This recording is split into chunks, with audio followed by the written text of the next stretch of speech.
The first tap of a conductor's wand. The first rivet in a mile-high tower. The master link at the genesis of a never-ending chain. The moment a single empty canvas meets a singular master stroke. There is no one thing.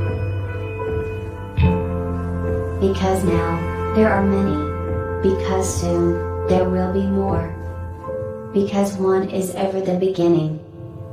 Like the first link in an infinite chain, or the first rivet in the tallest skyscraper.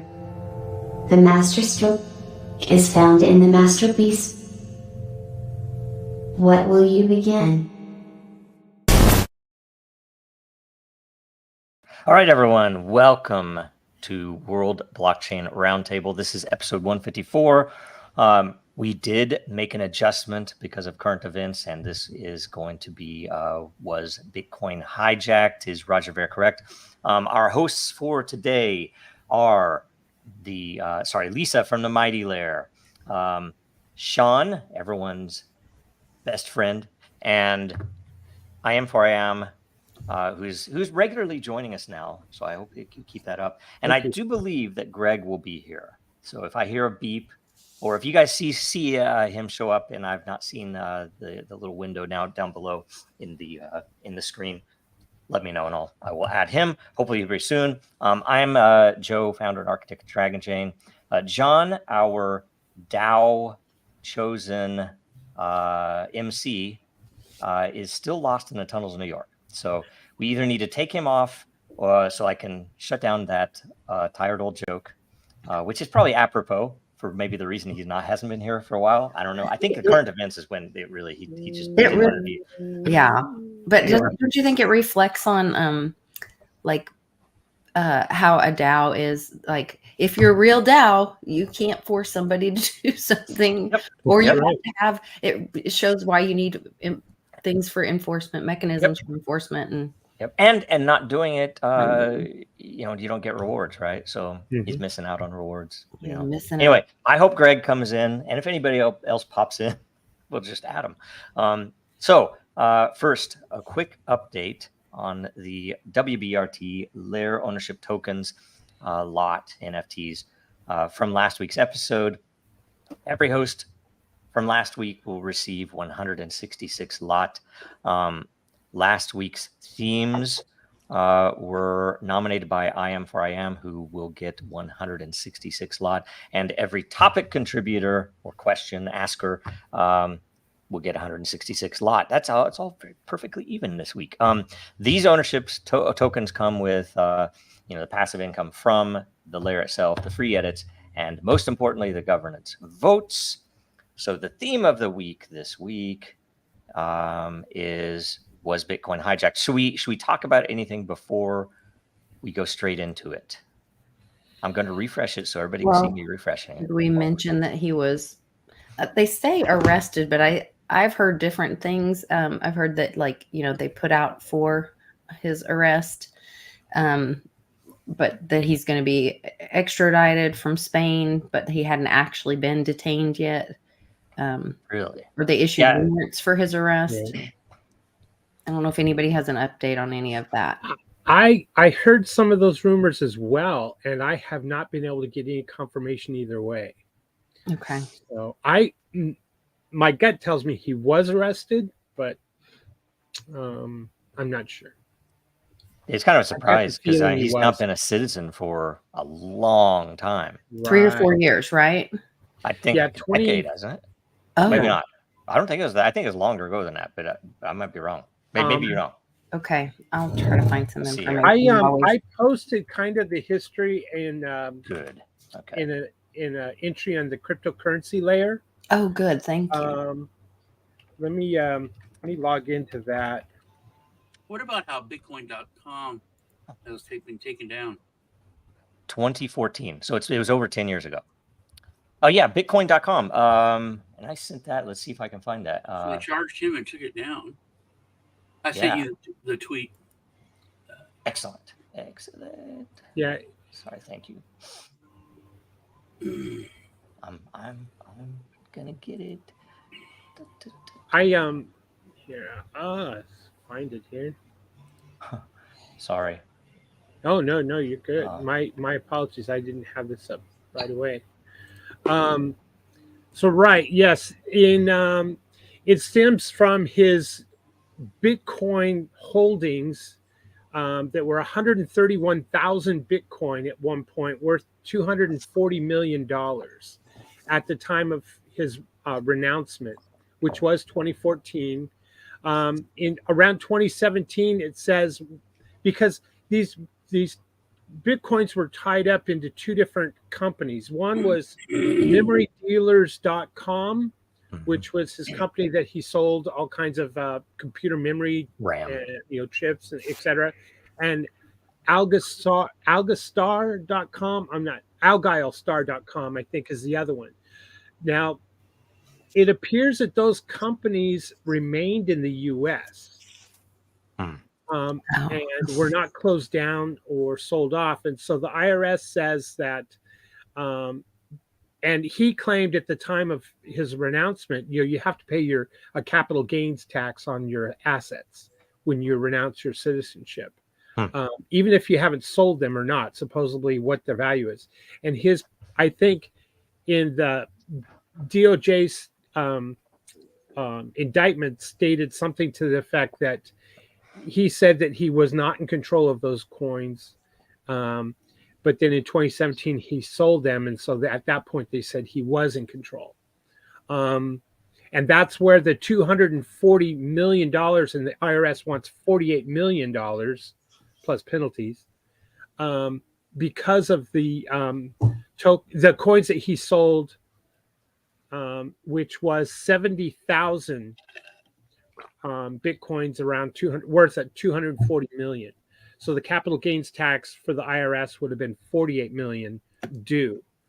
And only because he stated that he didn't have access. Now the IRS is saying, no, obviously you did have access, and you didn't pay a capital gains tax at the time of your renouncement. Does that kind of straighten it up? Maybe? That's a pretty good, thorough description. Because that's stuff I didn't know what they were claiming. Even I don't know, what would the founding fathers think? Anyway, maybe we won't go into that. I don't think the founding fathers would have had a capital gains tax. I don't think probably true. I think I think the founding fathers would have killed anyone who proposed a capital gains tax. Probably. It wouldn't make terrible sense. They wouldn't have been able to make sense of it, I don't think. So any updates on the website? So this is from Mark Capili's Magical Tux from Mount Cox, who noticed that the Bitcoin.com domain was unlocked, which is an odd thing to see after someone's arrested, because that means somebody else is fiddling with it, I guess, right? Yep. Unless it happened before, and who knows? Right? Who knows? Anyway, it's a lot of crazy stuff. I don't even know what to think. I put a tweet in the private chat. That's just so weird. Thank you. So weird. Thank you. I was not looking there. I was looking in the. I wanted to take a look at that too. It's very odd to wake up and see a tweet from Andrew, a half-naked man. Play it. A lot of people do not care for him at all. I will only say that I like that his message is toughening up young men or teenage boys to say. There's ways to do that without exploiting women, but Agreed. Yeah. Yep. Agreed. Well, I mean, and without being as toxic as he is. I mean, and it's just like, I don't know. They all sound like snowflakes. I'm not. He used the system of these stupid whores, and he took money. He stole money from guys technically, but they gave it away willingly. He's the Flim Flam man, but he's like the buyer beware. And I think he's on that line between criminal, and you should have known better. When it comes to that. And I do think he's partial psyop too. There's something about him that's not organic as well. But he's talking about Roger Ver getting arrested. Which is good. Still, yeah, mind blowing. I think there's probably also a second way to think about him, right? Like he represents the tragedy that is the absence of strong male figures, right? In young men's lives, right? Yeah. People could watch any other person and see few living examples of good people to model their lives after, right? Even people who we admire very much for the things they accomplish don't necessarily make good role models, right? I mean, you'd be insane to say try to live like Elon Musk, even though the guy's accomplished some great stuff. It's not like who you want your kids to model their behavior after, right? That's because it's a guy with fuck you money. Like that's like the last person who should be a role model. But then he also shows like the Matrix and how things work. He's like, the UK government wants me. They arrested. He was in jail for 2 months in Romania for what was the charge? It was something like jaywalking in England. I mean, it was so ridiculous. This is how it works. They have power. They have power over me. And like Greg said, I got fuck you money. You guys are so screwed. He's like, it woke so many people up. In Romania, you are locked up and you have to prove your innocence to get out. So in Japan too, right? So it's the same as here, then. Yes. On the books, it says differently, right, Greg? Mm-hmm. But I will say this: the 2 months he was locked up in Romania, and he was let out because the charges didn't stick. Right. All those charges. His new arrest was from the UK. So the first arrest was from within Romania, but I think that had the Intel super state, to coin your term, Joe. Well, all over it. Welcome to Assange, right? Like he was the precedent they set. Yep. We can't talk. We're already reaping the consequences. We can talk about that in current events because Biden just made me sick, dude, to watch him. Journalism is not illegal. The two things that bug me the most about it. I think the two things that bug me the most about it are, one, Roger Ver was, was basically an example of what our founding fathers would have been like. I mean, he's very much John McAfee. He's very much this mindset of, I don't like what you're doing, so I don't want you to have my money, and that's a valid point morally now. Like, what do they want? What do they want to use it for? Where's that $50 million going to go if they recover it? Oh, it's going to buy cluster bombs, and they're going to not detonate, and your tax dollar will be responsible for the deaths of children playing in playgrounds for the next 50 years, right? You're going to be paying for, the destruction of this country with this tax. Right. What do you guys think? Some of the maxis. I mean, it blows my mind, and it is absolutely disgusting that that certain people in our own industry that wouldn't even be here if people like Ver, there were others as well, didn't do what they did. Cheering on his being arrested by, and I think it's mostly an indicator or a demonstration of what has happened to crypto itself. That is that it's not what it started as, right? I mean, it's a totally different thing where you have people. And by the way, I mean, I would suggest read the Hijacking Bitcoin book because I had forgotten so many things. I lived through a bunch of it, but there were, things going on all the time. It was crazy. Whether you were on Twitter, on Reddit, or wherever you were, but I had forgotten about the denial of service attacks. I had forgotten about the fact that various members of Core actually reported the proposed forks to the SEC because they wanted the government to come in. It's like, this is Bitcoin. It's like, why are you going to the government to resolve what is technology debate is disgusting, and it was obvious that they all came from either banking world or Intel world. It was all a setup. It was the Intel super state that So, did that. and somebody can educate me on this one, because I'm not familiar exactly with the way that the tax regime works when you renounce your citizenship. Does that apply to all unrealized gains? Like, Yes. so you're required to basically liquidate everything? No, you're not basically liquidate everything. You just have to pay them what. So you have an asset imaginary value. liquidation. So Yes. in this, so he either had to dump his Bitcoin to pay the tax, or not pay the tax. There was no. Well, two things. You're right, Greg. But here's two things. One, the laws with the IRS and Bitcoin, I don't think they were well established in 2014. That's number one.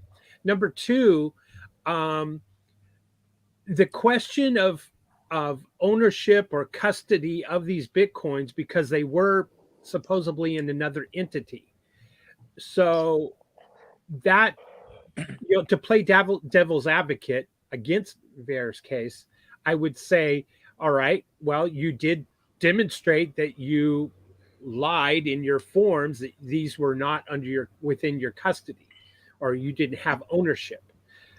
Maybe that's the question. So wait, real quick. I gotta follow up. Okay. What's a conscientious objector to do then? Let's say you're renouncing your citizenship because you don't believe that your money should be spent on global mass murder machines, right? Like, what's a person to do if they wish to object to that? Languish in prison? Is that the only choice? No. Well, yeah. No, his other choice would be his renouncement would be denied, and he would stay a U.S. citizen. Right. So he would still owe the taxes and hence eventually prison. Eventually, yeah. And all of this would have caught up eventually, right? Or let me put it another way. If he didn't exit, kind of like cut your losses. All right, I'm out of here. I'm going to go ahead and give you your chips, or I'm going to take my ball and go play somewhere else. But the bat, you can have the bat.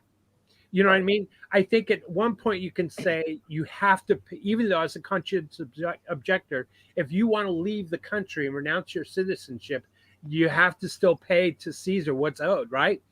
Well, the question is like, okay, so how much was it worth at the time, right? Like how much it was, like $800, $48 million. $48 million was the tax that was due on the Bitcoin. So here's the question I have. Here's the question. I'm not a lawyer, not a tax attorney, none of that stuff. Nor am I. But because the statement from his attorney I saw somewhere on Twitter that he had worked with legitimate tax people, that they told him this is what you owe, do this. My assumption, my bet is that he personally might own these companies or might own a share of these companies. If he leaves citizenship, he would pay on the things that he personally holds, which is what he probably did. Whereas if they are staying in the U.S. and they didn't exit that money, that's a separate thing, right? They did not leave the U.S. Yeah, they're going to pay taxes whenever they sell the Bitcoin, and right, yeah, right. That's common sense.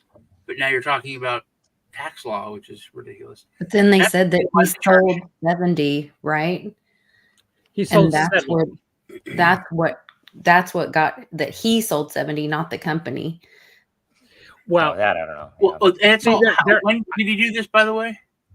They're identifying. I think they're identifying the wallet that was sold the 70,000 Bitcoin. When did he do this? When did he renounce? 2014. And he sold in 2017 a portion. So it doesn't include all the Bitcoin Cash. No, Bitcoin Cash is post. Okay. Is post pronouncement. What they're saying is that the 70 he sold, he had possession of in 2014 and didn't pay a capital gains tax upon exiting the country. Okay. And that's where the charge of fraud. That's their position. So from what we can gather. So here's another question.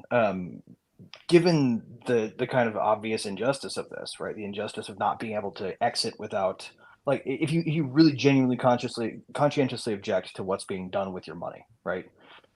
What's a better answer? Because I feel like if we're going to push for something from this could become a push for a new way to do tax that wouldn't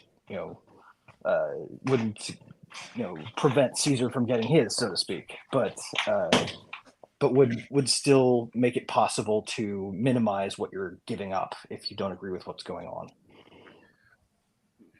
Yeah, philosophically, it's a tough. Yeah, dilemma, I think right? you have to, if you make that decision, then from that point forward, you can be in a different, you can renounce or leave or whatever and not be a part of that system. But up until that point, you are part of that system. Mm-hmm. Well, I just mean like if we had, if for instance we switched to a consumption-only based tax system, there would be no reason to have an inquiry into one's holdings when you left, for example. Right. H&R Block doesn't want that. They're going to lobby against it because they want your money. Of course. So it's like that's the issue. Everything is plugged in, so it's all just this machine that doesn't make sense. Everyone. I would argue, guys, that CPAs. what this is selective enforcement. The reason for it is not because they want the money, right? No.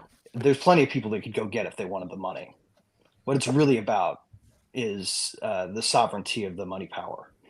True. They're using this as a weapon, and this timing was not on accident. I will tell you, go and read that book because even for me, again, I lived through all this stuff, and I was disgusted at the time. I was so disgusted at the time that I kind of just stayed away from a lot of it because it was so obviously against what Bitcoin was supposed to be, or what we all believed it to be, and everybody I knew agreed. Everybody that you'd speak to in person, if you went to a conference, they were all like, yeah, it's the technology and the freedom and all this other stuff. But online, if you said anything out of line, you would get lambasted. And, a lot of people, I have a much thicker skin now than I did back then, because I had to develop it knowing I was going to be in crypto industry, putting stuff out and it's like, well, come on, have at it, criticize it all you want. I need to know, what its faults are. But back then I was like, I didn't want that. I had a job, I didn't want to, raise the ire like, oh, Joe, are you in, or what is this that you're in? Well, I mean, because for some reason they managed to still maintain among most people the idea that tax evasion is a crime of moral turpitude. When I'm not talking about that. I'm not talking about that. This is about Bitcoin. Okay. I'm talking about the fact that when we talk about what is the reasoning for if it is selective enforcement, I will tell you, read that book.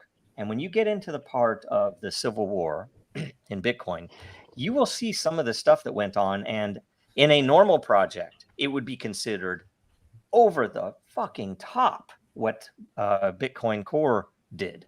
DDoSing, which is illegal, by the way, right? DDoSing anybody who ran a Bitcoin XT node at the time, or anyone who ran any of these alternative, which were attempts to try to fix the problems. Technical, these were by engineers, and they would get DDoSed. They would get reported. They would get anything possible. It was like attack. And it was obvious when you saw this happen to someone, you're like, shit, I don't want that to happen to me. I'm going to make sure I'm careful about what I say. Right.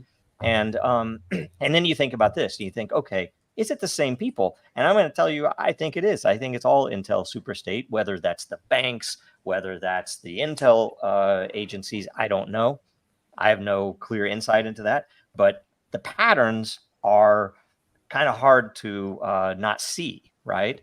That this is not something that some nerds, and you look at the nerds that were in Bitcoin Core, you might think they're kind of crazy. Some of them, they're different, but they're not like criminals. So I'm like, what the hell is going on here? There was something behind it, that it was important to somebody to destroy it. And then he puts this out, and there's some hope that, hey, finally there's a way for people to get information that doesn't come from bitcoin.org or doesn't come from the Reddit, the Bitcoin subreddit, where everything is, refined, and even in there, they go through the conversations where they literally wanted to change the Bitcoin white paper because it didn't describe Bitcoin as in the way they saw it. So they admitted that they built something else, and yet, you talk to most normies or people who only know about Bitcoin because of the number go up, and that's all they know. There's like, oh yeah, it's not supposed to be scalable. It's a store of value, Joe. It's not cash. Where'd you get that? I had a long conversation with one of the, I think it was the only alternative implementation, and he was a small blocker. He's a super smart guy.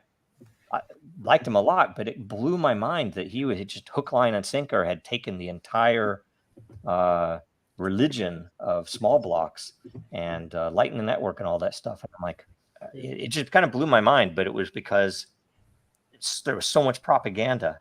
And frankly, the funniest thing in the world is I know for a fact if that civil war wouldn't have happened, if they would have just went with one of the conservative approaches to scale it, Bitcoin would have easily hit $1 million. It would probably hit $1 million in 2018. Without question. Without fucking question. guarantee it. You mentioned Lightning, Joe. Do you think there's any coincidence that Coinbase just implemented Lightning? Maybe even the same day that Roger was arrested or the news came out. Blackmail, maybe. Well, I don't know. Maybe I don't it's know. the whole thing that you talk about, where behind the scenes, what's going on with their case. Because I will say, Armstrong has been, especially back during the Civil War, was totally for scaling properly, big blocks, everything else. So I always had and as an engineer, it was obvious to me, all of the other side's arguments were political arguments that were manipulated. Right. Are they compromised and now gone over to the maybe they were told to. I don't know. Or was it to kiss the ring so that they could be left alone a little bit? Well, maybe. Or work with them. Lightning, if you watch, everyone is pulling out of Lightning Network. All of the players that were supporting it back in there, like, it's not working. We're just going to do something else. Or is Lightning to avoid the Bitcoin fees as a cost saving measure? It could have been a pure business except that it infringes, but it isn't. But that doesn't even really work. I mean, that's kind of. That doesn't really work. And then the crazier part is the fact that a lot of people are seeing, especially with the recent announcements about custodial wallets, that it's going to hit Lightning. So it's essentially, maybe they told them, okay, we will leave your case alone. We'll get out of this if you do this, because it'll be a way for us to apply those laws, and they can make the law together as long as you compromise. Yeah. It's essentially what they tried to do with FTX, where FTX was fully in their camp, bankers and so on. But anyway, in the chat, Gulag says we need to read the Block Size Wars. I have not read that. Have any of you read that book? I will. I guess it's my next read after this. I'll have to look. I don't remember. I remember something about it.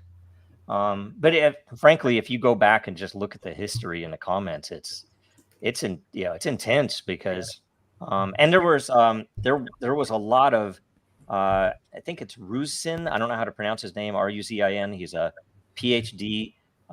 If I remember right, he had some of the most remarkable and some of the most in-depth and well-researched articles about the way that the blocks were created, and the pools and how they were filling up. He was showing direct to data. Is like, and that's why I knew, okay, big block is it. I didn't have any confusion because he was showing what happened in various situations.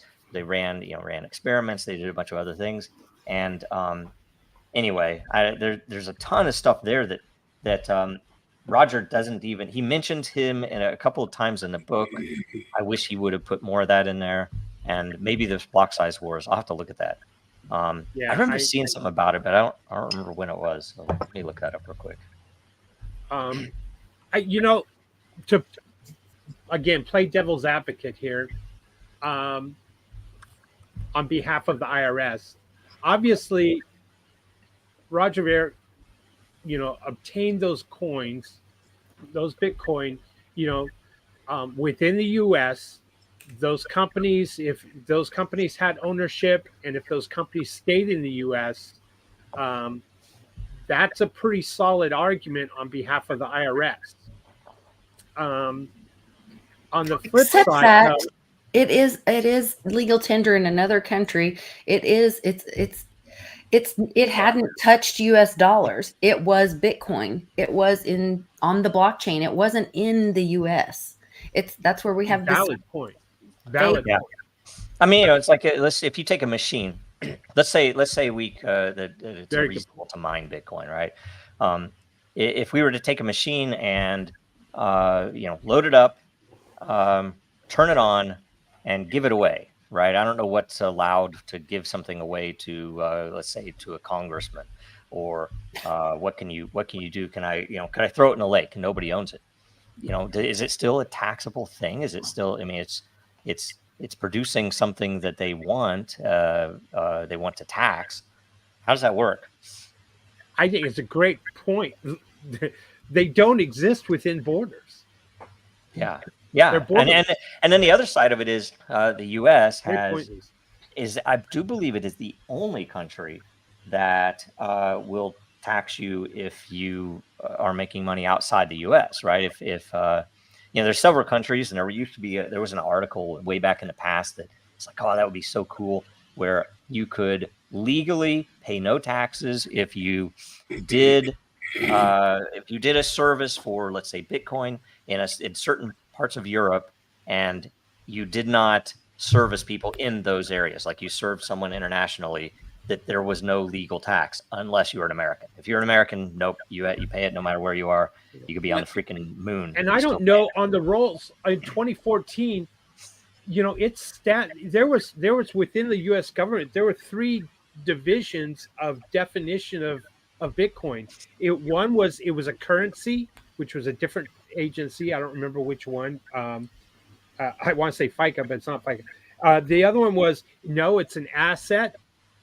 And then the third one was, no, it's a stock, or something of that nature. So, there were 3 different definitions of Bitcoin, and the U.S. government was not incongruent with that definition of what it was. And so in 2014, his attorneys, I'm sure that were helping him with his exit, his renouncement of citizenship, were telling him it's not defined. So therefore, you don't have to pay a tax on this. It's a currency. And furthermore, to Lisa's point, which is spot on, this doesn't exist in the U.S. But no, that's not real. That's not right.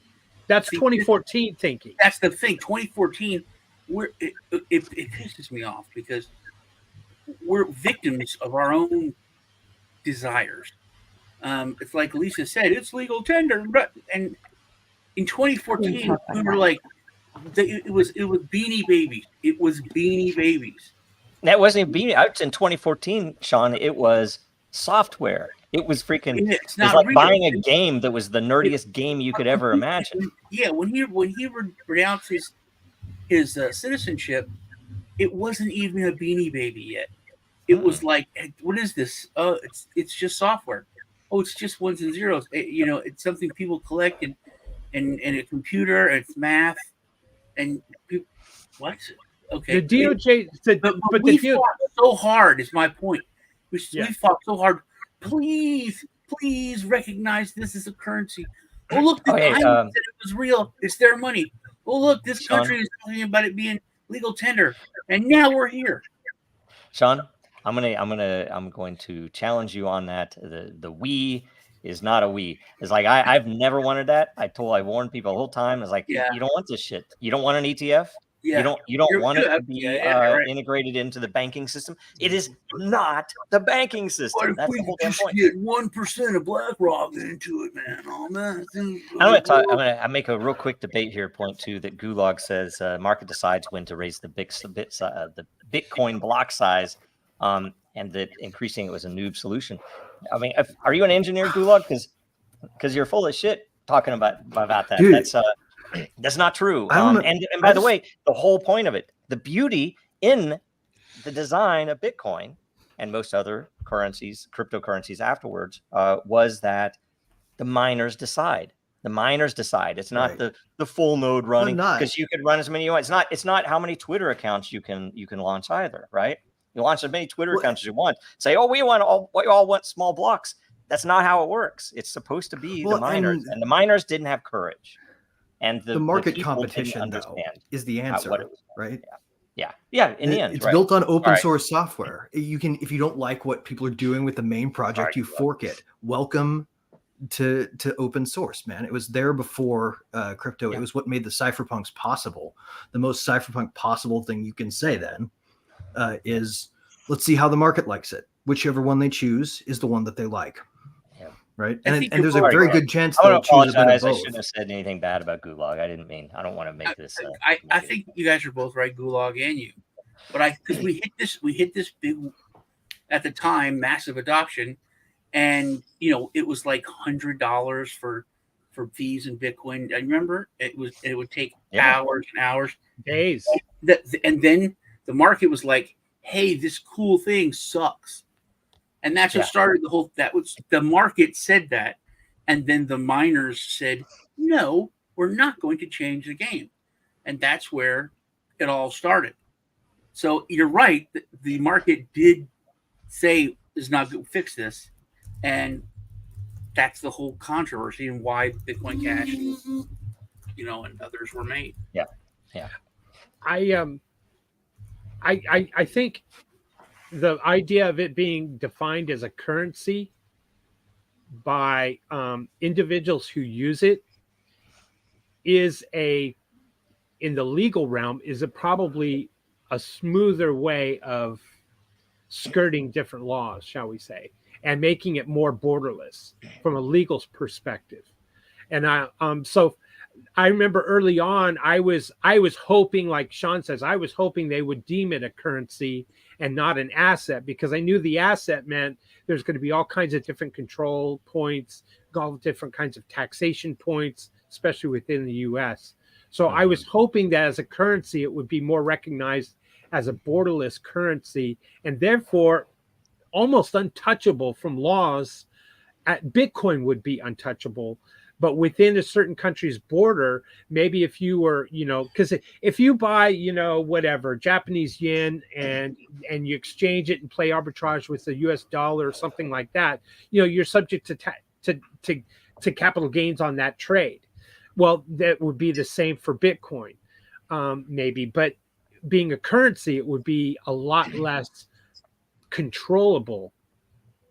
Yeah. Well, to a certain degree, I think that's true, but the real danger, I think, is having too much government definition of money, right? Like if we really wanted to fix some of the problems created by legal tender laws, for example, which have been used to screw people over from time immemorial, right? Like back before we had gotten over bimetallism, it was still a problem because you could refuse to accept any amount of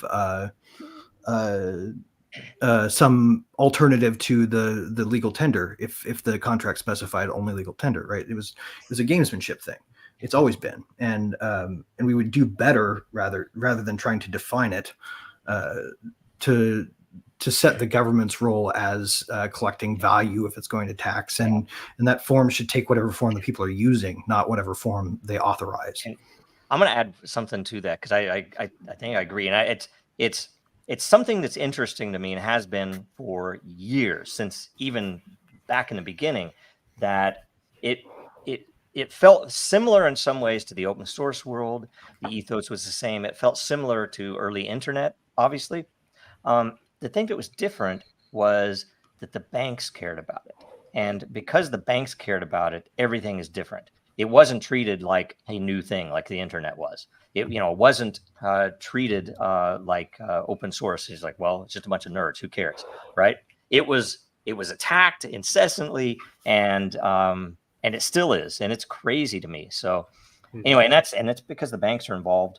And I didn't expect that it would have been as intense as it has. I mean, the fact that me having a dinky little blockchain startup had to deal with some of the things we did blew my mind. I've run several startups before. Oh yeah. I've never had to deal with the bullshit that I've had to deal with this. So, and that's both from the government and from all points at the woodwork. It just roaches come in and just try to destroy anything you build. It's crazy. Anyway, right. Well, I mean, it's the advantage of having a captured regulatory state, right?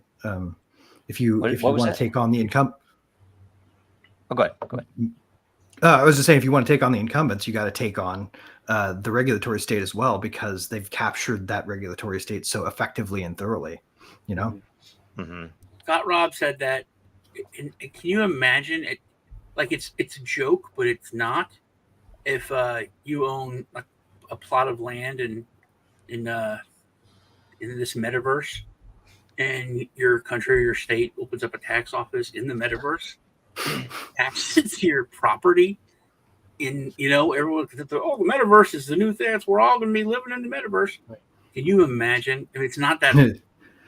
We're going to have to use maritime law for the metaverses. So it's the flag your metaverse is flying under. That's the law that applies. Actually, that's right. Property. If it were deemed property, that would be very advantageous from a tax. At least we'd have some choice and there'd be some competition. You can say, you know what? I'm not going to go to that place. I'm going to put my house over in this other. That's where I'll pay my taxes, right? Mm-hmm. That would actually be a more sensible thing for cyberspace altogether when you think about it. Yeah. Well, you guys might want to look into moving. Everyone should move to Oklahoma because they're passing a law. It just went through the House and the Senate to protect rights for mining, running nodes, and custody of Bitcoin in Oklahoma. Oh, nice. So I think that may be, if we go to these state nations and kind of tell the Fed to F off, then, maybe beginning of the next Bitcoin Civil War. Right. Anyway, okay. First question, Day Rocks. Question, what do you think about the theory that David Schwartz is Satoshi and now he works at Ripple? Bitcoin was just a test and real utility tokens will take it over. So he's the CTO of Ripple, correct? I do believe. I believe so. I don't know. Remember, Roger was the initial investor. I didn't know that. I did not know that until I read the book. I'm like, he's the first investor in Ripple. I think but then he was bamboozled with Craig Wright. But are you talking about Ripple, the company, or XRP, the token? Actually, XRP, the token. Yeah, that's where those are two separate things. And the Ripple guy has made Brad Garlinghouse has made that very clear. Yep. I don't think he is. I don't know enough of the history. So I don't. No, I agree with you. I don't think it is. It's interesting. It's almost certainly one of the original cypherpunks. Like Ripple did predate it. No, it did not. Did Ripple predate? Ripple predated, but maybe not XRP. I don't know. We'd have to look it up. Sorry, I don't know the history on the Ripple side. I've forgotten it, to be honest. Although they are Ripple heroes from XRP in my eyes for the work that they have put in and what they have done. Right. So they are amazing, and Brad Garlinghouse is a hero, as is John Deaton. John Deaton's a freaking vote. If you move to Massachusetts to vote for John Deaton, right? Need to get rid of Warren. That lady's freaking. Oh God, she's probably the spider at the center of this web, or at the very least, the spider's favorite pet. Yeah, what do they have on her? I guess they probably pay her, but they probably have something else on her too. Who knows? Anyway, I am for I am. Can we all vote that he's basically a no? That David Schwartz is Satoshi? Yeah, I think we all. No, I don't think so. I think it's got to be Hal Finney, honestly. It could be Hal Finney. I think maybe Wei. Wei Dai could be the guy. It could be, yeah. It could be like a bunch of those guys working together, pretending to be the same person. I've always heard it was Justin Sun myself, but I'm joking. From Roger's book, Hijacking Bitcoin. And look, we have glasses and a highlighter. What's this the same mug right here. That mug right on. It looks like it's doing his homework. I love it. Mine are white, so you can tell if I drink coffee or tea because same glasses. Yeah. It's kind of like, well, anyway, whatever. From Roger's book, page 124. Dylan claims to be involved with the intelligence community. That was one of the people that was supposedly writing to one of the core guys and sharing info. The emails read like something out of a spy novel. Gavin Andreessen publicly speculated that Dylan had an ulterior motive to destroy Bitcoin, and later it turns out in leaked emails that Dylan claimed to be in a high position within an intel agency. I think he said that the emails that leaked were yes, I'm in this intel position, but a lot of us have changed our hearts about Bitcoin. Yes. Right? There'd be no way. I'm sorry. There's no way somebody who's working for the Intel superstate is disclosing the fact in a open chat that in a leakable email form. If they're putting anything down on paper, sending it through a digital medium, getting it recorded somewhere in a database, they don't work for them. They're just somebody who has dangerously close to the borderline. You only do that on Tinder dates, right? Now, I would say there are some intel agencies, non-U.S., that might do that. And there are some intel agencies that are not nation-state intel agencies, like banks, that might do that because they want to throw stuff around to make it seem like whatever. Who knows why? Why was it leaked? Was this really him talking to himself? I have no idea, right? By late 2013, Bitcoin had already targeted for capture. Was that Maxwell? I can't remember who those. He wanted people to think of him as James Bond. That's what he wanted. You're all going to come after me now. I apologize, small blockers. I still love you. I still had Bitcoin and stuff. It still has a purpose. It's just not the purpose that I originally came for. Anyway, question. Does Roger know too much and thus has become a target? And was his target status raised after this book was released? So you want to answer that real quick, then we'll do the follow-up. Who wants to answer that? I'd say yes. I mean, it's pretty obvious. I'd say, yeah, I think he's always been quietly content, staying on St. Kitts, maybe going to Narcopoco, talking about just generic anarchy and non-participation. And this was a big change when he, wrote this and came out again, just like years ago when he, was fighting for it and started Bitcoin Cash. Like he always made the point, I don't have to do this shit. I can just live a life of luxury. I'm, he really. I always thought he should have. I'd always heard, by the way, about this part. I'd always heard that he wasn't much in the public. Like we couldn't get him on an interview or anything, even though we were super supportive because he had been burned too much, right? Yeah, he didn't trust. I talked to him and he's like, "No, man, I can't. Not doing it. Just not doing anything." Mm-hmm. Yeah. So technically, he did not start Bitcoin Cash. One of the developers split off, Arbery or something like that.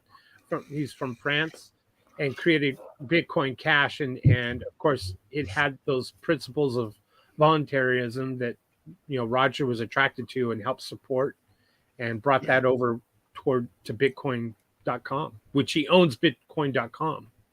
Yeah. But I think he was certainly a target. I think it raises, him being defining himself as a voluntarist, which some people call an anarchist, made him a big target already.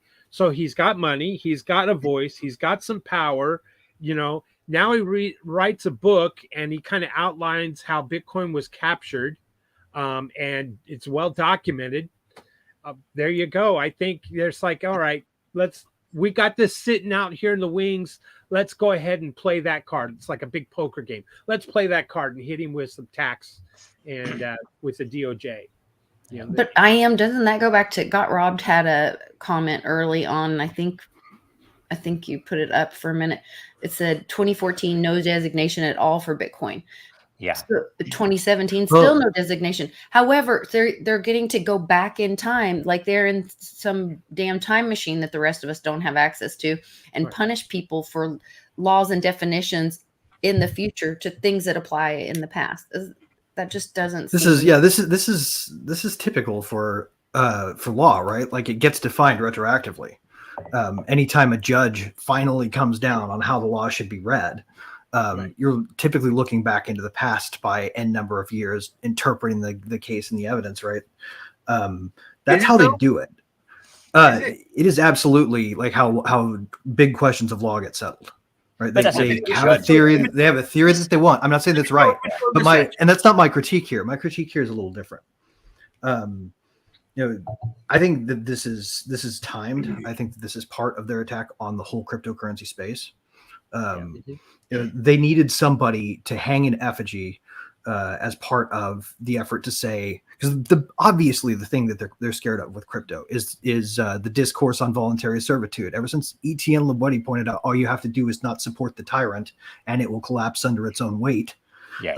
The idea that everybody stops paying taxes at the same time has terrified governments, right? And that's what this is about. They're going to enforce the tax laws aggressively against some big names, and we're going to see it because they want to show everybody what happens when you don't. And the aim is to remind people that they're going to come after them if they don't, because they're really genuinely worried that there would be a tax revolt that they couldn't stop because they can't get people to give up their private keys. I think the draft is going to be the bigger thing that brings everything. When they try to institute a new draft for that Ukrainian war, that's when everything's going to.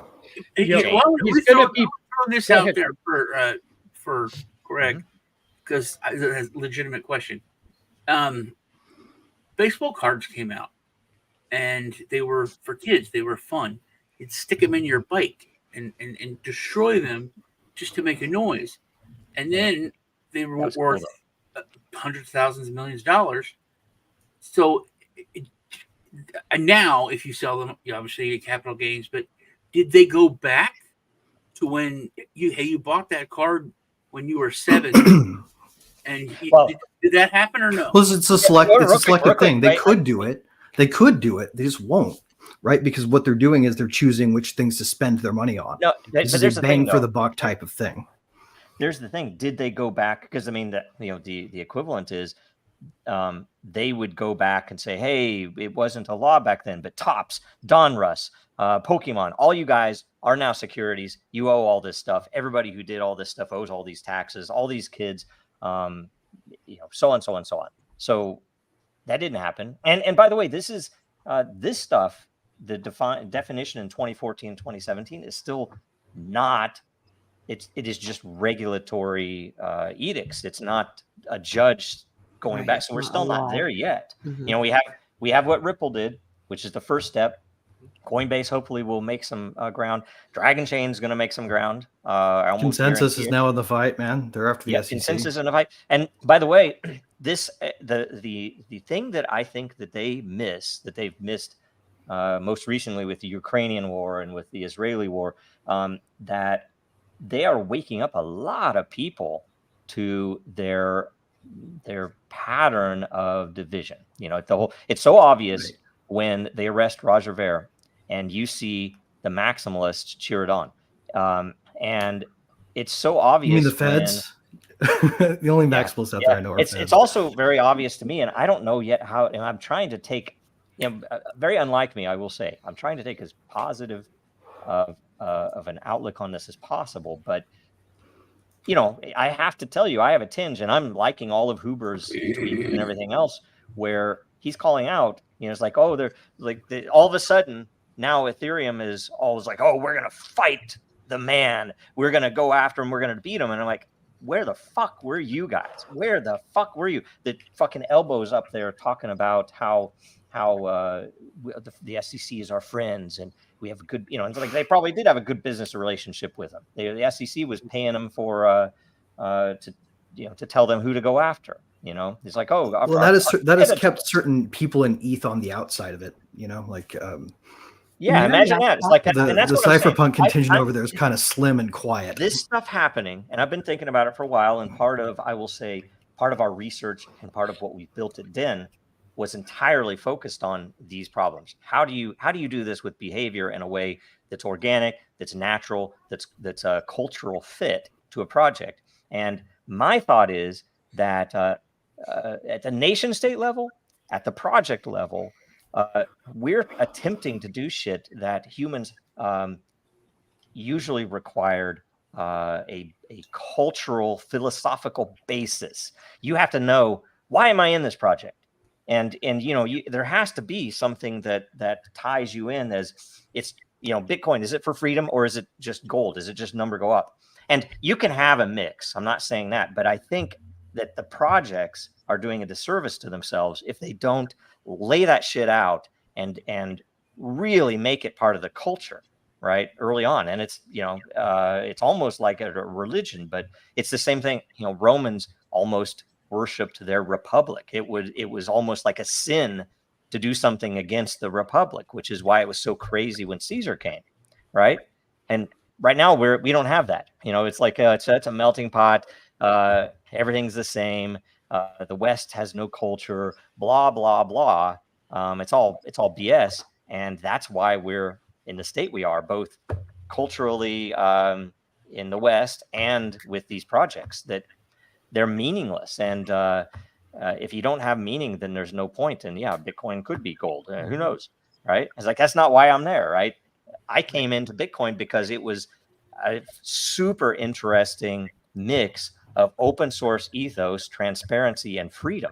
That's what it's about, right? Right. And the that's why it's always been about that. And that's why it got so big so fast. And again, why the split and thanks to Roger, it got so big so fast. Yes. Yeah. Because him and many others like him that, gave it away and were always there, preaching it and, going out and talking to whoever would talk about it. Like Garza. That's the only reason it's where it is. Like you think they're going to go after the pizza guy? Jeez. Oh God. Yeah. Why wouldn't they? That would be awesome. That would be, I mean, it'd be kind of... this case, if it goes all the way through in the case, it might help define, not bad choice of words, help define. It will define what Bitcoin is back in the day, 2014, and make it a court precedence, right? Maybe. A legal precedent. Follow-up question. Unfortunately. Follow-up question. We've fallen to this new tit for tat world. Not right and wrong. It's tit for tat. Like the Republicans came in when they won, and they started screwing over the Democrats, and they were like, "Hey, this is not done. This you're not supposed to do." And they're like, "Yeah, but you did this. We admit this is completely wrong. So you did admit it was wrong. This is wrong, and we're doing it to you. Ha ha ha. We are stronger than you. We're bullying you." But they said, "Remember this next time when you have the power that you won't have it forever." Oh, it's so obvious. Tit for tat. Now action is precedent setting when you have power. What they're doing with Trump, they're trying to say, "Hey, you have to be you can be charged with this thing you did in an official capacity."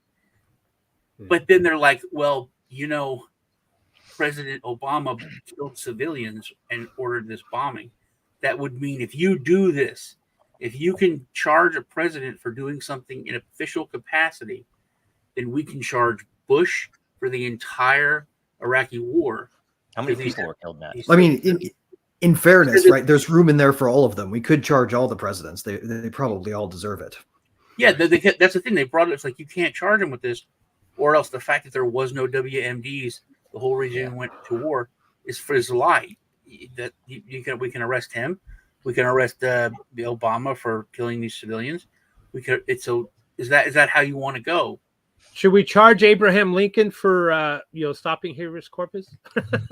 Yeah, right? No, I mean, maybe we should. There's obviously a gap here where the government does what it wants, and we have our constitutional rights vindicated after 5 years in prison and 20 appeals, right? Like, it's ridiculous that they have this trump card of delay by process to the enforcement of these rights. It's why you get things like a vaccine mandate that's patently unconstitutional, right?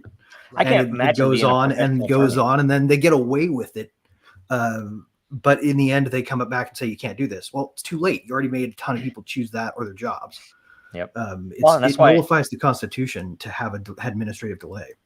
Yeah. To know what I've seen with the case Dragon Chain, it's so disgusting. I couldn't imagine being a philosophical, good person as an attorney professionally. Right, that it would drive me nuts. There's it's like you're dealing with clown world constantly. It'd be like, I don't even go into it. But follow up question. What? Follow question. Real quick. One last point. Yeah. One last point. Maybe they should have, when you get out of office, a review of everything that you did for constitutionality, and you should be punished like you are if you renounce U.S. citizenship and you don't pay your taxes. Right?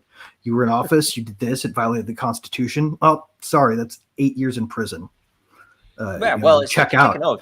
That's the reason I say we need a cultural basis, because you look right now, how many cops out there, how many how many Congress people, state politicians have violated their oaths, and it's not even societal. It's not like the end of their reputation in society, because our culture doesn't give a shit about oaths anymore. And what does that lead to? That leads to what we've got, and Right. frankly. And I'll tell you this, the little secret. Every time I see somebody on Twitter say, "This is horrible, they should go to jail," and I'm like, jail? Right? It's like there's a remedy, and it's not jail. I will tell you that treason has a remedy, and we've used it before. And right now you have, I would say, a good portion of our federal government is committing treason actively. Anyway, follow-up question. If you knew something that the Intel superstate did not want leaked, would you write a book and release it? Yes or no? We'll go with Sean, because he just came back. Yes or no? Just yes or no. You said that, and it like my screen. I'm sorry. I will tell you real quick. I'm on a little side note. Well, I'll do it right after this. Right after this, I have a little question for you guys, especially Texas. But so, Sean, yes or no? Would you release a book that the Intel superstate did not want out there? Yeah. Courage. Okay, Greg. I wouldn't have 20 years ago. No, so long as they agree to my conditions. There you go. Okay, if it's possible to get that, it'd be all right. Okay, what about you? I'm. I would like to say yes. I would hope I would have the courage to do so. Okay, Lisa. You're muted. You're muted, Oh, Lisa. she's muted. I would say yes. It's in my legacy. My mom wrote a you book called Plucked and Burned, outing Tyson and a lot of the big. Nice. Mm-hmm. Wow, Yeah. that's awesome. See, she did it at a time when I would have been scared. Salute. But like now, I would say I don't care. I think when maybe Roger got to that point where you're like, life's been all right. I've done pretty decent. I'm happy with what I've accomplished. I could check out. They could, Yeah, you have to be willing to. I mean, she accepted. She got death threats and all kinds of things. I'll say this is one of my, and I think Assange has a quote that he was surprised at what lack of courage there is in the world. That's the key, courage, because if enough people stand up, it stops. And I've seen it on projects at big corporations where the developers knew that what they were asking us to do was wrong, and so we would say no, and they would rent out these giant hotel lobbies, and we would go in there and have these private meetings and hash it out. And I was blown away. The people, with their job on the line would say, no, we can't do that. Right. And guess what? It fucking worked. We didn't do that stuff that they wanted us to do. It worked. There's transparency. It's dangerous. But you have an ethical obligation as an engineer, as a creator, to not build things that make the world worse. Right. I think today we have especially with young people, we have no courage, plenty of anger, an extra large amount of anger, and people confuse anger. The courage is coming. You look at. I think we're going to see. I think the young people are going to surprise you. So when you talk to Kif, it was this. I think that's it. I think people are just like, I'm so tired of it. You were talking to him, and you're like, man, I wish they would just get this third World War III started so we can get it done. People are really that way. They're like, damn government again. Okay, that's it. But there are examples of that happening. I mean, look what Bukele just did. He called his entire executive council in a room, got everybody there, and he said, while you're here, there's only one person that I'm not in control of, because I will not go down as a legacy as a thief or being surrounded by thieves. And so his attorney general, he asked his attorney general to investigate everyone on his executive branch or whatever. Yeah. And things like that are happening in Oklahoma as well. Greg Treat, who's the pro tem right now, just did a thing where they're only in session 4 months a year, and the budgeting and all of the discussions are going to be transparent and open to the public, which they've never done before. But he's like, if these are the people's tax dollars, they deserve to know who's voting for this and that and who's fighting. And so there are people being brave and having courage and pushing for transparency. Can I ask you? Are they doing open caucusing too, like before session? I don't know. That's inside baseball a bit. You need to ask that, and if nobody's doing that, they really ought to. It's a ruse. Somebody ought to push for it. They might be. So, what's your question, Joe? You had a Texas question. Oh, it's a comment more than anything. Is Spain the new Texas? It seems Spain is the place that all this BS is happening. When the U.S. wants to get somebody. Yeah, I know. I say the new Texas because Texas with the red heifers. That's a joke. Just kind of giving you guys crap. Okay. Yeah. And I'll tell you what John was. It was locked in there. It hadn't been that long, but it'd been a while, but it was like 2 months. So I called up my 30+ year friend, who was a big lawyer in Spain. And I said, hey, man, I want you to look into this. And I want you to get my friend out of jail. And he's like, yeah, sure, man, no problem. And then the next week, I'm like, hey, what's going on over there? Did you talk to them, find out? He goes, Sean, this isn't a third world country. It's fucking Spain. And he was so like angry. So I don't know what it was, but when he looked into it, it changed him 100%, and he was like a complete asshole. Huh. So that's weird. Yeah. Is anybody worried about this situation becoming part 2 of McAfee? Spain, where dissidents go to be killed in jail. I was already. It was so dark hearing. I mean, I don't know why, and maybe it's because I always saw like Roger Ver was someone like he, and I've never met him in person. I've chatted with him once on Telegram because Sean introduced him to me because I wanted to ask him something. Thank you, Sean. But he always seemed to me like he was a normal guy that was kind of a nerd and into liberty, right? And I don't, Assange, I see him, he knew, that you're talking about intel leaks. You're talking with Ulbricht, you're talking to Silk Road. At least I could understand they took a choice to go into that. This dude did not take a choice to do anything wrong, right? He was trying to anyway. So to me, it just feels really dark, and that might be the reason they did it. They wanted to pick somebody who's going to be blindsided by it. My somebody who's girded for war.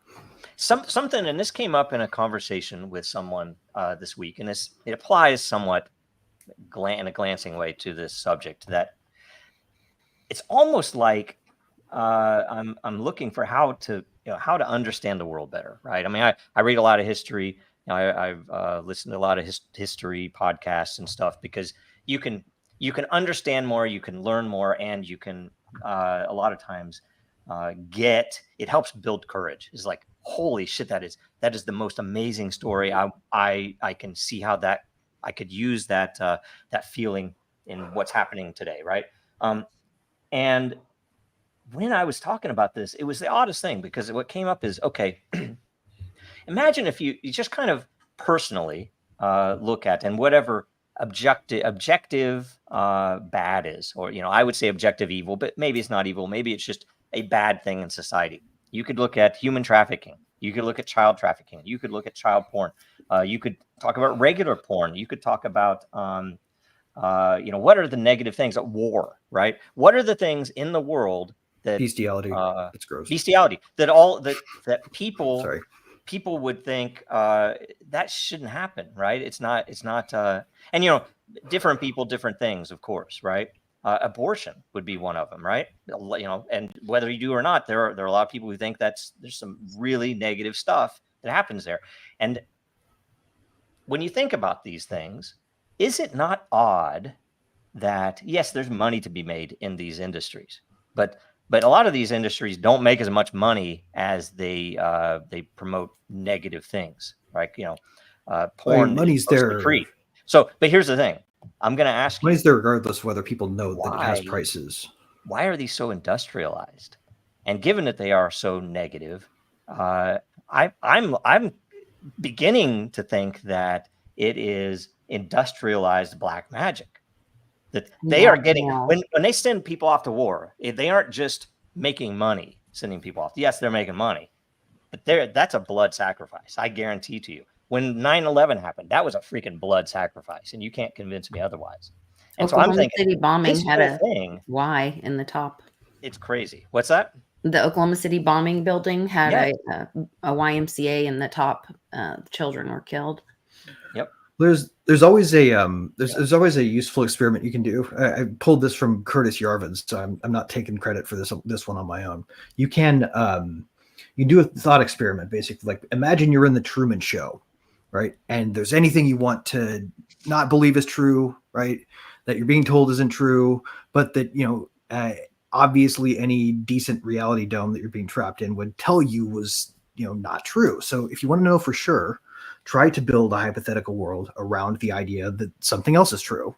And if you succeed, then maybe it is. But if you can't succeed, it was either a lack of imagination on your part, or it's not true, right? So you try to imagine a world where the U.S. government did 9/11 instead of Islamic terrorists, right? And if you can't put all the pieces together and make a coherent worldview from it, then you stay in the world where it was Al Qaeda. If you can prove it, then maybe you move into the other dome. I mean, you're always going to be in a dome, though, one way or the other. Yeah. Going back to the topic, one quick note, and Sean sparked this idea. Imagine they're in Spain, that McAfee wrote, on the cell wall or something, just like in Shawshank Redemption. McAfee was here, and now Roger's sitting in that same cell, and he looks up and he sees McAfee. Someone needs to do that. Roger was too. You would doubt. I mean, I wouldn't doubt that was intended. It's all anyway, that's so much. Which kind of goes into the next question, if you don't yes, mind. Which we need to get through because we have a bunch. Okay, free Roger. So we need shirts printed up. We need to. I don't know what we can do. If Roger pays his ransom with interest to the U.S. IRS mafia, will they release him without prison time? Do you think he can negotiate that out? I don't. Nope. Not at this point. If he could have, I mean, certainly this is not their first contact with him. Maybe if he had more than a fraction of one day of the U.S. budget. Yeah. Well, and what happens when the Fed collapses? Does that answer change? If he had $1 trillion, then maybe they'd let him off in exchange. I'm asking you, what happens? I've been wondering that myself. I think obviously it's a fixed thing. Whatever's going to happen is going to be bad for him. But if all of this collapses in 3 years, if it collapses next November, does that change the answer? Or what if you get convicted? Then you're saying, Joe, they're going to hold him for 3 years later. Yeah. What's that? They'll unlock the door. We can unlock the door after they're gone. Yes. What happens if you're convicted and then it collapses a month later? Then he's out. Then he'll be out. Amnesty, man. Yeah, just look at when the Iron Curtain fell. I mean, that's the stuff that happens really fast, right? And that's right, going to happen. We're gonna go get Solzhenitsyn out so he can write a book. Yep. Playing that scenario out. This is what's sad. It really, because I really look up to Roger, having following him for years now. What's really sad is they're going to draw out this case for a long, long time, and he's a flight risk, and all of those things that add up tells me that if indeed he was arrested and is currently behind bars, he's going to be there a long time fighting this in the courts, and they're going to drag their feet on this one. Well, and that's what's sad. He's not going to get out on bail. Here's the case. Let me paint a picture of a defense he might try that I think would be wise, because he's not charged under the Espionage Act, right? Like, he doesn't have to worry about being faced fraud, with right. Evasion. This is stuff that you don't have to prove some other simple thing, and you can't make an argument of what your real moral purpose here was, he's not going to be making that argument no matter what. I say volunteer to be extradited. I say force the process to be fast by just making them move. You know, like if he really wanted to mess with their plan, resist at trial, but do not resist before that. You know, make it go fast as you can. Yeah, that's probably smart. That's what I would do. That's what I would do if I were in his shoes right now. That's funny. You said shoes, and the Great Gazoo said Idiocracy documentary. Sure, you know, true. If, you don't know if y'all know this, but it was you, Joe, that may have told me this. But in Idiocracy, they wanted to make people look really ridiculous, and they were looking for shoes. They didn't want people to be wearing like Air Jordans or anything. They found these stupid, ridiculous shoes. This company just started up. They're like, "Oh my god, I found this dumb looking shoes." And they're like, "Okay, yeah, we'll use it. These are the dumbest, stupidest things I've ever seen." They're like, "Well, what if they sell and people like them?" It's like, come on, look at this, Crocs. Crocs are the shoes they use in Idiocracy. Yep, that's so funny. I don't know if that was me said that, but that's hilarious. Idiocracy is worth watching. It is pretty much every couple of years. Very much crazy, unbelievable stuff. So, unfortunately, they're going to crucify him. Our Bitcoin Jesus will be crucified. Well, maybe we can manifest something. Do you think they're worried about making a martyr of him? I mean, his name is pretty apropos. Bitcoin Jesus. The Maxis are going to. But they've already kind of destroyed that name. They really pumped you, guys. Bitcoin Judas. We just need to write a little play. Who I don't know who the Maxis are playing. Maybe they're the Pharisees. Maybe like I'm not gonna go into it. I don't know who Barabbas is freaking Sam Bankman-Fried. Holy shit. Or maybe Pilate. Is Biden Pontius Pilate? Because Pontius Pilate has got a lot. I think Gary is Pontius Pilate. Maybe no, because who's gonna wash who's gonna wash their hands of it? He was a governor. Yeah. Pontius Pilate was someone who didn't want to crucify him, right? So right, he's like I don't know. I'm probably getting some of the names wrong. I'm not a biblical scholar either. I'm not very much of those things, am I? So I think that when we go to current events, and you guys better watch what you're talking about now. Just let you know. Okay. What you're talking about. Joe, this is the last one that has to do I won't with go into the Passion. And we won't play any portions of the Passion of the Christ on this episode. So anyway, I was just some weird stuff about that though. Recently, I was looking to see, hey, it's Good Friday coming up. You know, I went to Catholic school, right? So it's like, hey, I wonder if that's there. I know I bought Gibson's movie a long time ago on Amazon, and right before Good Friday, it was no longer available. You go on Amazon, nope, you can't watch it. And then I looked a few days later, and it's there. It's weird. Anyway, I don't know. It's probably so the streaming platforms could sell it for a rental. Maybe, maybe so. But I bought you don't it. have license. I bought it. I'll bet you the license. You already paid for it. I bought it. I paid for it. And it's like, this is not available. I'm like, wait, is that legal? Amazon? Anyway, it's like the only time of year it's I guess. It's relevant. Who is it? Was it Sean? Are you the one that buys the DVD still of everything? No, I gave all mine away. I just started. Yeah, I've been buying them lately because there's some you can't get on streaming anymore. And anyway, suggested people buy books too. Okay. Russia's money wasn't safe, and Western powers seized it. Huge, crazy mistake there. Roger Vere's money was never safe either and subject to taxation after his citizenship was renounced. This means our own money that we worked hard for and hold in a bank is not safe.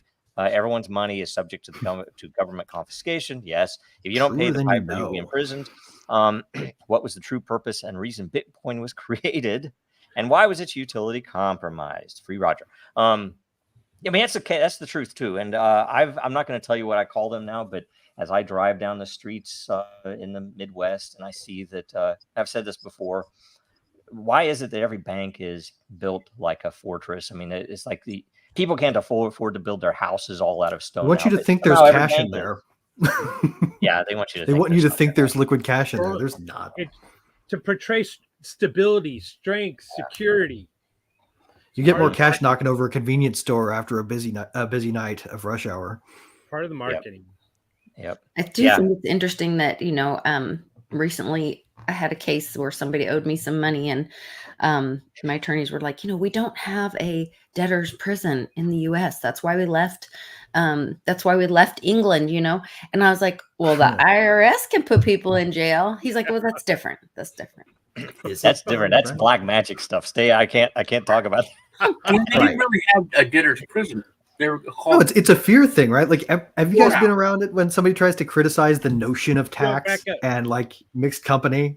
And it's like, everyone's like, well, yeah, no, the taxes are important. They do good things. Everyone's like, yeah, did you hear that, microphones? Except that when is the trigger going to go off? Wait a minute. If they can just print up billions of dollars for Ukraine, why can't they print up billions of dollars for these taxes that they're taking from the American citizens? This puts the joke to the whole situation, in my opinion. That question was. I watched a video this guy put out, and he was just a regular Joe, owned a small business, and he tried to buy like something at 7-Eleven. His card is denied. Same. Tried another one, card is denied. Same.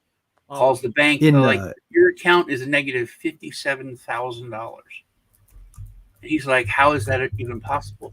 Oh, it was like the IRS or the state tax office, one of them backdated something, changed a law, and then took the $60,000 out of his bank. Just took it. Wow. That's interesting. Well, I think there's like if you have a negative balance in your bank, can the bank come after you, or is that a credit thing? Does it just get reported to credit? The bank can come after what's owed. It probably becomes an asset for them. They can probably rehypothecate it. I bet you they like it when it happens. This is the truth. Okay, so all these other ones, are these all the other? So we can. If you're okay, we'll just move them to the other and right there. That's awesome. It. Can I show you real quick that one image with the black with all the listings? It kind of talks about where we were in 2014. Can you scroll back down? Oh, okay. Yes. This one right here or up above? Keep going. Right there, that one. That one. That black right there. Look at that. In 2009, Bitcoin was founded, and it's got 50 million users. But look at this. 2010, Instagram, 2 billion. TikTok, 2016, 1.5 billion. Talk about being stamped out. Well, I will say too, though, that a lot of like Facebook, especially Instagram, especially, is not a transparent, trustable. It's like that number is there because the venture capitalists wanted to raise money on that number. But even half is a billion. I mean, and you got to be able to distinguish between bots and real users, right? Just ask Elon about that one. Yeah, but it still has capture. I mean, you look at TikTok, what they say, over 100 million users in the US alone. That shows Bitcoin was captured. Yeah, I do agree with that. So anyway, that's all I wanted. Definitely. Okay, so now we go. We're running a little late. We don't have as much time, but we're going to go through current events and memes. And here we go. We're going to start. Get your pen ready, meme watcher. This might be encoded. So this is something that I learned that is just coming out. The anti-Zionist don't criticize Israel. They're all this stuff. There is a bill that is out to be voted on. The anti-Zionists that put into that. But one of the things is to accuse the Jews of killing Christ.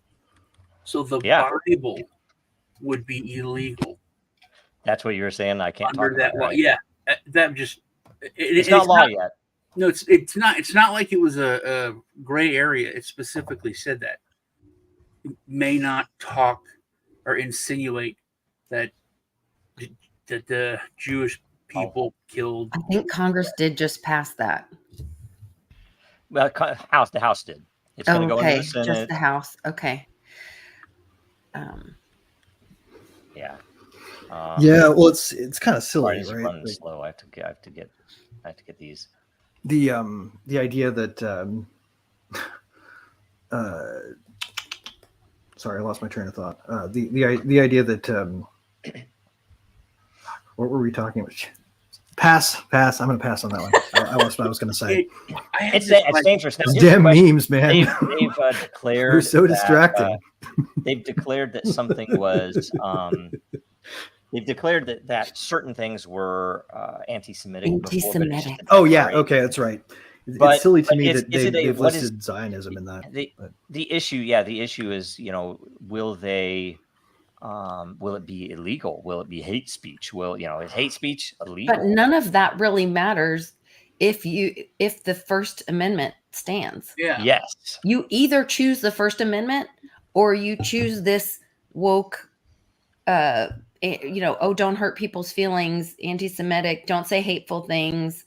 You either choose freedom or the whole So the right's behaving woke now is the problem. Yeah, it is. Yeah. Like the anti-woke right is like, oh, we have to arrest these protesters and these college kids, and this is not right for them to use our greatest ally. Some of them are just doing it because they're like, num. The shoe is on the other foot. I get to extend the cycle of conflict. Which is disgusting and stupid and so backwards, right?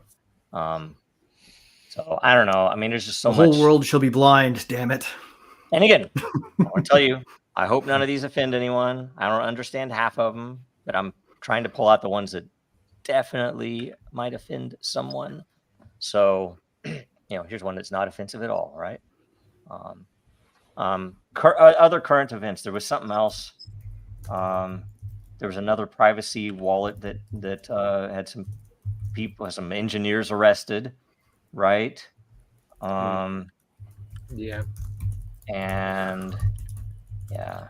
You're talking about the guys from that wallet provider, right? Right. Samurai. Samurai. Thank you. Yeah. Well, I think this is all part and parcel of the same thing. I mean, look where they're squeezing people, right? They're hitting somebody for tax evasion. They're hitting privacy services, right? With Alexei Pertsev and Roman Storm. They're going after self-hosted wallet providers that don't have a lot of power, because if they went after MetaMask, they'd have to face the big beast that is consensus, right? Yep. This reads like a coordinated assault on everything that makes this technology interesting and revolutionary, right? Mm-hmm. And to me, I've been waiting for this, right? Like, has anybody else not been waiting for this? We don't win if we don't go through this. Like the other side is where the whole thing that we've actually created lives, because it was always going to face mass resistance by centralized state authorities. This is how it is. Mm-hmm. Greg, I mean, you're saying this is how we win. Oh my gosh. I will agree with you, but I don't know if the win is possible. It might not be. Collapse to win, and I don't know if we can collapse it fast enough. CBDCs are right around the corner. The Intel super state. CBDCs might be part of. We must not serve them. And I'm not talking about tax revolt. I'm talking about not knowing their messaging and not doing what they want when they give you something that you're supposed to react to a certain way. I had this weird moment of clarity. You should boo the sovereign when they're hanging people in the square instead of boo the people they're hanging. But all of a sudden, everything made sense, and I understood the whole plan of everything throughout history. And it's so weird. I was like, oh, I get it. One thing is, if I have a YouTube video on, and I'm not, watching the TV, or I'm away from it, and it just goes to the next thing, it always goes to this explanation of, it's like a historical piece by the History Channel, I think, about the Revolutionary War. It's narrated by the main vampire dad on Lost Boys. You know that guy, Richie Rich's dad. Anyway,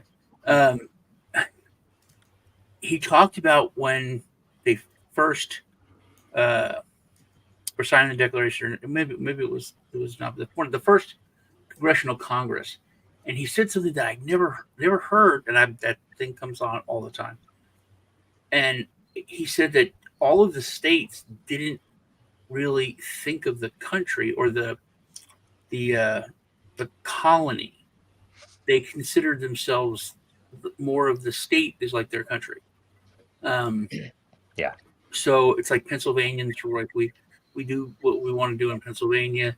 You over there in New York do stuff you want to do in New York. We don't care what you do. Don't mess with us. And one of the biggest and the most powerful things was when that one guy said, "I'm no longer a Virginian. I'm an American." That doesn't mean it doesn't. When we're taught they said that, it's like, yeah, but it was a huge thing that no, we're in this together. It was almost like denouncing his citizenship and time with the I'm a EU member. I'm not just France.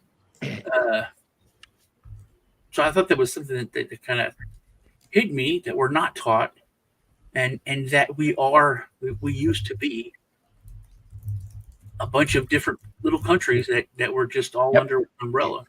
Yep. And we're going to go back. In the end, it's going to be there. The argument is, why did the Articles of Confederation fail? Because that's when they were truly nation states, right? Mm-hmm. Dude, I like what you said there. The Articles of Configuration should be a thing. Yes. Say that again, Greg? I think the Articles of Configuration ought to be our new constitution. Configuration, good. Yes. Ultimately, I guess the bottom line, how I feel about it is, the constitutional republic is dead. It probably died when JFK was taken out. And that's why they want to I got a speech I can play by JFK right now. Hold on. Oh, I don't.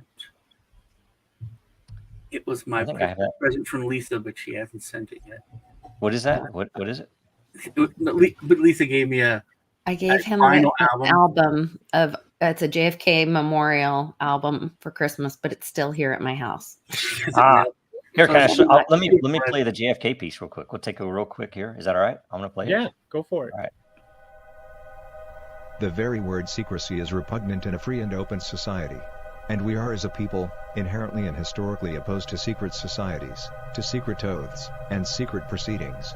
For we are opposed around the world by a monolithic and ruthless conspiracy that relies on covert means for expanding its sphere of influence, on infiltration instead of invasion, on subversion instead of elections, on intimidation instead of free choice, on guerrillas by night instead of armies by day. Its preparations are concealed, not published. Its mistakes are buried, not headlined. Its dissenters are silenced, not praised. No expenditure is questioned, no rumor is printed, no secret is revealed.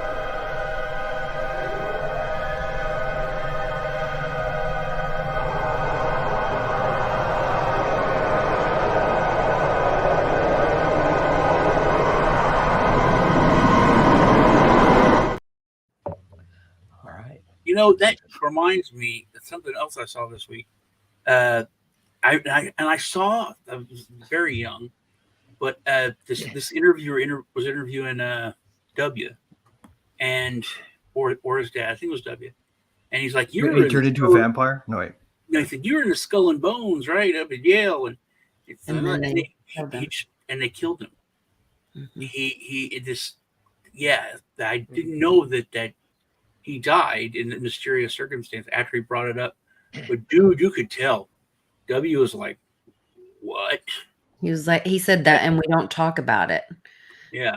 And then they killed him. Did any of you see the Dugin interview that Tucker Carlson did on Professor Dugin in Russia? No. Oh my! Wow, it's good. It's only 30 minutes. It's good. Okay. Did y'all see what Putin said and what the news is saying over there? Regarding what? The bombs, nuclear bombs. No, what happened? Yeah. He said if the Western NATO countries send troops to Ukraine, we're going to nuke. We're going to end the world. We're done. It's like right on the table. Well, Israel said the same thing. Hey, They want. Well, I mean, they want it. By the way, so get ready because they want a war. They're gonna get it however they can. So, here's a serious question. You guys trust that we're getting the whole context here of what's being said?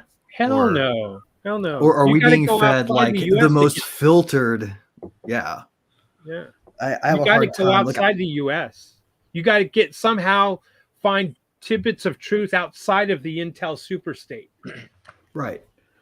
That's something interesting. Well, and then you have to translate theirs too. On True Tuesday Mm-hmm. with Lisa, you know that Oumuamua, just like it's Meteor, right, Sean? No, it's a long tube, just like Star Trek 3, that came to Earth and was destroying the Earth for the whales. Almost looks exactly the same. Remember, it came real close to Earth, and then it changed directions and moved. And some scientists said, "Hey, that's that actual spacecraft by definition because it changed directions and speed." And everybody went off on them. Anyway, it whipped around the sun, never to be seen again. It's back. It's going to be here in about a week. Interesting. But the thing, it's very interesting. Google it.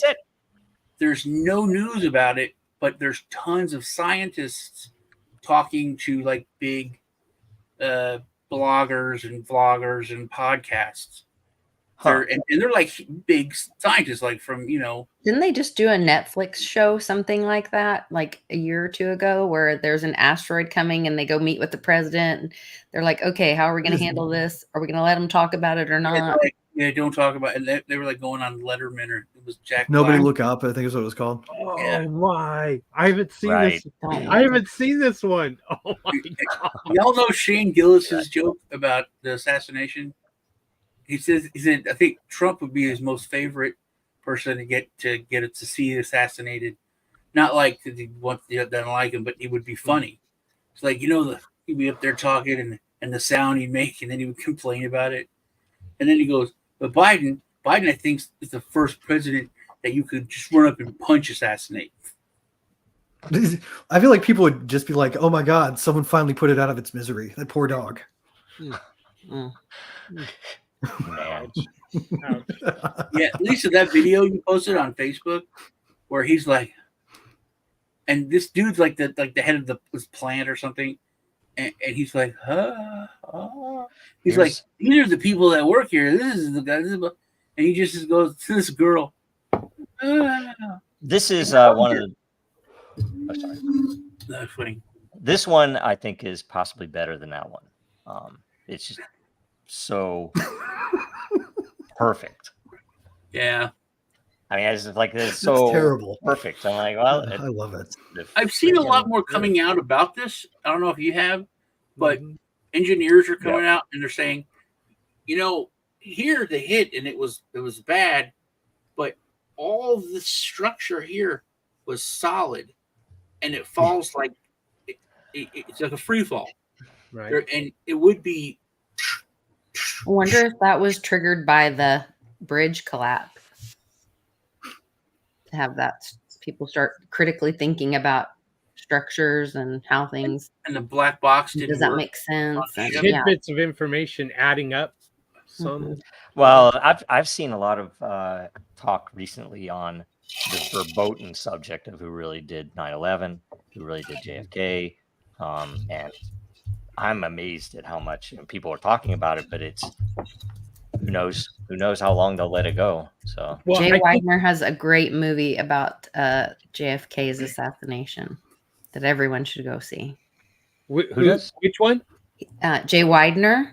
So he has done, it's called JFKX, and he has the original footage in it, not the slowed down, chopped up version that we all see all the time, but it tells a much different story about what happened, which lends to that we've been in this, like World War II never ended.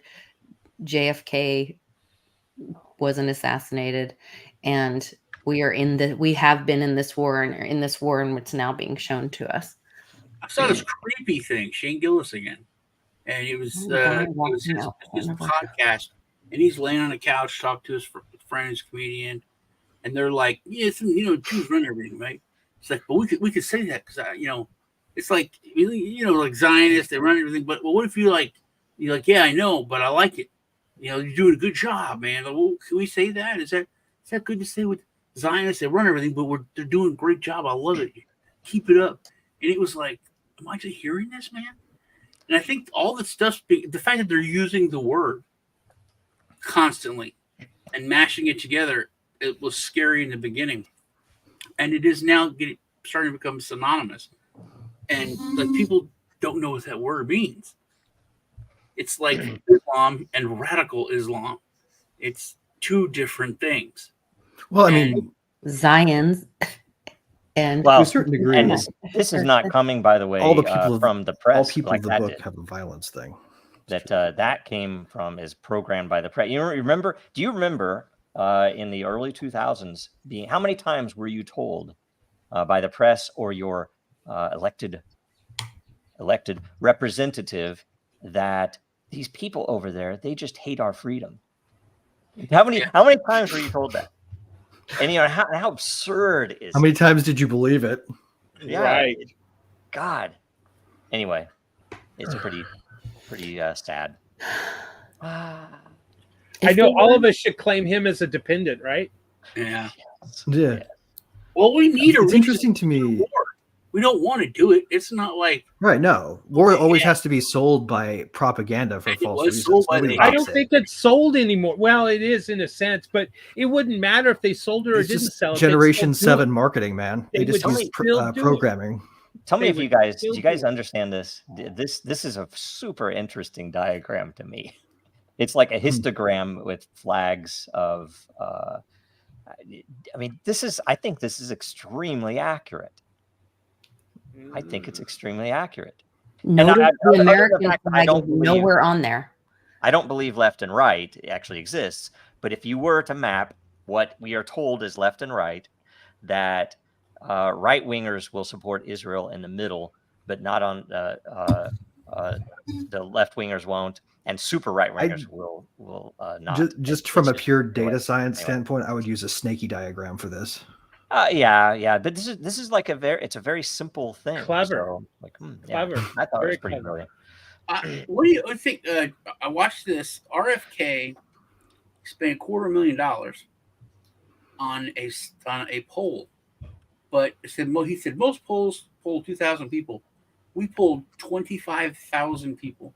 Cost $250,000 for the poll. Wow. And it said if there was going to be a three-way race, he would lose and he would take a lot of votes from both parties. But he would lose because people are voting fear. And he said if he ran against Biden, he would win. Or no, he would win. If he ran against, he would lose, but by like 1% or something. And if he ran against Trump, he would win, or he would win both things. So, but then they started talking about what if they are successful in locking Trump up or stop getting him off, then it would be him. He would move in as the other, or would the Republican Party throw up a generic person like they did for the House for a speaker? I don't know. I mean, how many? All three of those guys are declared Zionists, and all three of them apparently care more about that subject than our First Amendment. The freaking Bill of Rights. It's crazy. TikTok, they're saying they're not going to sell it, which would be super interesting. I hope they don't, because Yes. people. China's a freedom fighter now. Yeah, and you think about it, all of these you only know Not on my bingo card for this how year. to get, how to still use it, which is great. Also, Noam came out as I think that's the way I pronounce it, right? That not only does she not support your First Amendment right if you live in South Dakota, but she will also kill puppies and enjoy it. So she hated the dog. This is ridiculous. And then she killed the family goats right at she was like, well, I'm already killing stuff. She killed the dog and then just went over and killed the goat. I'm tough on dog crime. Well, I mean, is there a whole lot of difference between politicians putting down a dog they don't like and arguing for new laws to regulate some behavior they don't like. It's ultimately a threat to point a gun at somebody and shoot them if they don't come willingly to the place with bars and cages. You know, go back to that, Joe, because that's how It's not it's about. like everyone is saying. You can't say it's anti-Semitic. You can. There's just right and wrong. Yeah. And that's nobody will admit it's wrong. They're like, If you go back to the dog issue, there's right and wrong in like people are taking it. People that live in cities are saying, oh, she killed a dog, whatever. It's common knowledge that if a dog becomes predatory and it's supposed to be a protector on a farm, then you cannot unrehab that. She was a little bit. It was a little bit bad. The dog wouldn't hunt. We don't know all the, and we don't know what happened there, We but don't it's know obviously being manipulated in this political. the Humane Society probably would have been a better place to put it. That no one will take accountability for wrong. There's people saying, "Hey, Israel's doing this to us, and Israel's doing this to us." They're like, "Yeah, but you attacked Israel, and that was wrong, right?" And they're like, "Look, man, we could talk about that, but let's talk about it. Just say, yeah, that was wrong. We did that. It was wrong." And they have killed way more people. They've leveled our cities. We were wrong to do what we did. They're much more wrong in what they're doing now. It's genocide. And you could Israel could say, yeah, what they did was wrong. What we're doing is wrong. It's not that hard. I mean, there was also, and I can't remember the quote, but essentially, when you look at it from afar, no propaganda involved, everything else. You're talking about 80 years of occupation, correct? And you're talking about they're occupying a country that doesn't have a standing army. They don't have tanks. They don't have air power, and they're trying to say, oh, but we have to. Acting as if it was Iran that attacked them, right? Another nation state. So it's it is a totally different thing. And I didn't know as much back then as I do now, thanks to Twitter. But anyway, it's kind of, I don't know what to think about half of it. But anyway, Noam, I don't care if it's political. She deserves it. She went against the freaking Bill of Rights because of a campaign donation. So screw her. She's a freaking idiot. All right.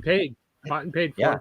And I'm sick of that stuff. It's like on the dog thing, I agree with Lisa. We don't know all the details. And secondly, when a dog is predatory, I was taught as a kid, you tie the dead chicken that the dog killed to its neck until it's rotten and stinks so bad the dog just wants nothing to do with chickens. But if that still doesn't work, well, you got to protect your chickens. I'll leave it at that. Which protects the family because that's how the family eats. It's not about the chicken even. It's about like the healthy. This is where like we've all become like they separated. They took old people out of families, destroyed families, don't want anybody on the farm seeing the natural circle of life and how it's valued and whatever. And this, all I want to know is how far drive was the local shelter is what I want to know on that one. Because if you could just take it to the shelter will keep it for another week and then they put it down, then that's okay. Or I mean, we don't know if it's a no-kill shelter or not, but we don't have all the details. True, but we don't know how this dog was biting people as well. Greg, right? It was probably entirely justified in the moment in her mind. The question is, the question is, why would she put it into a book in the political world? That's her own fault. She said after, if I was a good politician, I wouldn't have just told you that story. Yeah. Oh, it's a canard. If she was a good politician, she wouldn't be taking that money that she just did to make it so that South Dakotans couldn't say certain things, because that doesn't sound like freaking America. Politicians are anointed as such by a selection process that naturally corrupts them to campaign donations. There's no such thing as a good politician. Bingo. Yep, that is the truth. That is the truth. The fact that we have a system that thinks that we should govern ourselves this way is silly. That's the. You're talking about the free speech thing in China. China is coming to this. Our leaders are good at PR. That's what we've proven. They're getting their comeuppance of the only having one kid. There's like this saying when you have your first kid, you like read all the books. You're so careful. You buy the best diapers and the best whatever, and then your second kid, you're like, hey man, have at it. You know, because you've learned, and Use it all on these t-shirts. families have had just one child, and they've helicoptered the shit out of them, and they now have what they call the little emperor syndrome, where these kids are terrors, Really? terrors, and they've grown up now, and they are just like the worst people. And then also their young population, they're like they don't care. I forget what the word is, but it's like blasé. You know, they don't want to do anything. They just want to play video games and lay around. Apathetic, I think is the word you're looking for. It's no. There's a word for it in China now because it's Oh, yeah, that's right. an epidemic of that. So their whole next two generations are completely screwed up. Like they don't want to join the military, and they have a superior. They have in a lot of cases they have a superior military hardware and technology, like ships, and they're building 24 times the ships that we are. 24 Well, that's times. good. We can use the tactics of that early 2000s operation. We can take them out with some speedboats packed with gasoline.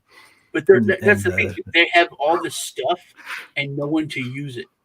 There's such a shortage because like all the young age fighting men are not going to fight. Well, it should start with Chinese Foreign Legion. This is I'm going to put this up again. This one might offend people, and I apologize, but this one is really it's a First Amendment question, and again, you know, this is in Texas at least. It is Florida, right? So I still no. Ew. Still don't get it. So anyway, it's part of the bris tradition. They're referencing the fact that the foreskin is eaten after it's removed. It is as it's removed. Right, it's literally, but it's part of the ritual. This is you wouldn't be able to make it illegal because it's protected by the right to religious freedom. But my religion of freedom is illegal to talk about it is the question that brought up. That's why I brought cannibalism. Right. They can do whatever they want. It's just let's start a religion. Doesn't that count as cannibalism? Sure. Let's start a religion just on our. She had I'm already a Pope of Discordia, so I'm down for that. This woman had a cooking show on British TV, and her daughter gave birth. You're a Pope too. The placenta, and they made pate with her daughter's placenta, and they ate it on the show. And her daughter and the whole cast were arrested for cannibalism. And really? This was like, yeah, it's like probably 30 years ago. But so I would think that would wow. Is cannibalism a formalized crime in most states? Yeah. Like separate from the time. We have 7 minutes left. So let's start with Lisa. What's going on this week? What are you doing, Sean? Well, are we saying goodbye? Are we wrapping up? Yeah. Okay. Yes, we're wrapping I have up. more questions for you guys, but we'll have to come back again next week. I would ask everybody to go check out Reggie's new white paper for the PPP DAO.